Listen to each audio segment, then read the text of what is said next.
Hello students, welcome back in my YouTube channel English Galaxy. Today's proverb is every cock fights best on his dunghill. Means अपनी गली में कुत्ता भी शेर होता है. So students, in our last video we have completed the uses of shall and should, and today we are going to complete the uses of will and would. So let's start with the use of will. So students you know that will का use हम simple future में second और third person के subjects के साथ में करते हैं. For example you will teach means आप पढ़ाओगे. One more example the train will leave at 7:30 means train 7:30 बजे निकलेगी. So students in these two examples you have noticed that with you and the train we have used will. But कभी कभी हम will का use first person के subjects यानी कि आई और बी के साथ भी करते हैं. So let's see where we have to use will with first person. Okay, number 1 determination. Will is used with the first person in the sense of determination. Determination यानी कि दृढ़ संकल्प. दृढ़ संकल्प को शो करने के लिए हम विल का यूज आई और वी के साथ करते हैं. For example I will do this anyhow, मैं इसे किसी भी कीमत में करूँगा. One more example we will not surrender, हम समर्पण नहीं करेंगे. So students you have noticed that with I and we have used here will because they are showing determination. Next point threat. Threat means होता है धमकी. So will is used to express threat with the first person. Okay, for example I will shoot you, मैं तुम्हें गोली मार दूंगा. Next example we will teach him a lesson, हम उसे सबक सिखाएंगे. Next point necessity. Necessity means होता है दैट इज कंपल्सरी, अनिवार्यता. So students, will is also used with the first person to express necessity. For example, I will see the Red Fort. Here I have decided to see the Red Fort. Means मैं Red Fort Lal Qila देखूंगा. Next point promise. Will is used with the first person to express promise. जब आप किसी से वादा करते हो तो फर्स्ट पर्सन आई और वी के साथ में हमें विल का यूज करना होता है. For example I will come as soon as I get well, मैं जैसे ही सही हो जाऊंगा मैं आऊँगा. One more example I will do whatever I can do to help you, मैं करूँगा जो भी तुम्हारी सहायता के लिए मुझसे बन पड़ेगा. And last use prediction.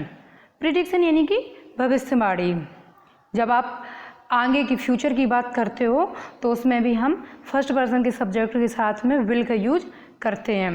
For example I will be late means मैं लेट हो जाऊंगा. So students these are the uses of will. Now come to the use of would. So students would is the second tense of will and is used in direct speech. Indirect speech यानी कि जब हमारा direct speech past tense में दिया हो और उसमें will का यूज हो तो उसको इनडायरेक्ट बनाने के लिए हमें उस विल को वुड में चेंज करना होता है. For example he said that he would be there by 8 PM. उसने कहा कि वो 8 बजे तक वहाँ होगा. इसमें जो आपका मेन क्लॉज है ही सैड, इसमें ही के साथ में सैड लगा हुआ है that is expressing past tense. So जो पीछे हमारा जो सबऑर्डिनेट क्लॉज आया हुआ है ही वुड, तो यहाँ हमें ही के साथ में वुड लगाना होगा क्योंकि आगे पास्ट है. One more example of this type the manager sad comma inverted comma the office will be closed on Friday. जब हम इस डायरेक्ट स्पीच को इनडायरेक्ट में चेंज करेंगे तो ऑफिस के बाद में जो विल आया है उसको हमें वुड में चेंज करना होगा। फॉर एग्जाम्पल जैसे इसका इनडायरेक्ट होगा, the manager said that the office would be closed on Friday. Clear. Next point, polite request. Would का यूज जो है पोलाइटली किसी से रिक्वेस्ट करने के लिए भी किया जाता है।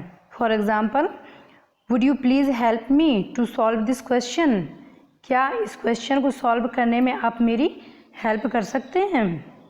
तो इस प्रकार हम वुड का यूज़ पोलाइट रिक्वेस्ट के लिए भी करते हैं। Next point, habitual action. Habitual action of past. तो पास्ट की, अतीत की जो कोई हमारी हैबिट होती है उसको एक्सप्रेस करने के लिए हम वुड का यूज करते हैं, जिसको हम कस्टमरी एक्शन भी बोलते हैं। For example, in my school days I would prefer to go to new places with my friends. मेरे स्कूल के दिनों में मैं मेरे दोस्तों के साथ न्यू प्लेसेस पे जाना पसंद करता था। One more example of this type, when I was at Bhopal I would go for a walk. जब मैं भोपाल में था तो मैं वॉक, घूमने जाया करता था। Next point, wish. Would is also used to express wish. Wish means इच्छा या कामना। For example, I would like to know what my duty is. मैं ये जानना चाहूँगा कि मेरी ड्यूटी क्या है। One more example of this type, do unto others as you would be done by. दूसरों के साथ वैसा करो जैसा कि तुम चाहते हो कि तुम्हारे साथ किया जाए। Next point, चॉइज।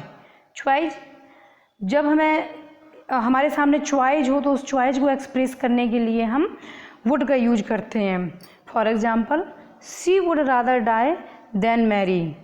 वह देन मैरी हिम। वह उससे शादी करने की बजाय मर जाना पसंद करेगी। Last point, supposed condition. Supposed condition मतलब इम्पॉसिबल कंडीशन। जब कोई ऐसी कंडीशन जो इम्पॉसिबल हो, जो पूरी ना हो सके, तो उसको एक्सप्रेस करने के लिए हमें वुड का यूज करना होता है। For example, if I were a king I would make you my queen. अगर मैं राजा होता तो मैं तुम्हें अपनी रानी बना लेता।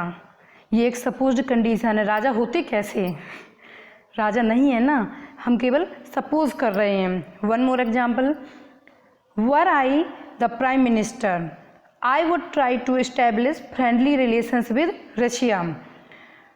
अगर मैं प्रधानमंत्री होता तो मैं रशिया के साथ फ्रेंडली रिलेशन स्थापित करने का प्रयास करता। So students, this was the use of wood and I think you are able to understand the uses of will and wood. Today's new words. First word is meek. Meek means होता है सभ्य, विनम्र। This is an adjective जिसको हम English में बोलेंगे gentle in nature. Next, incredible.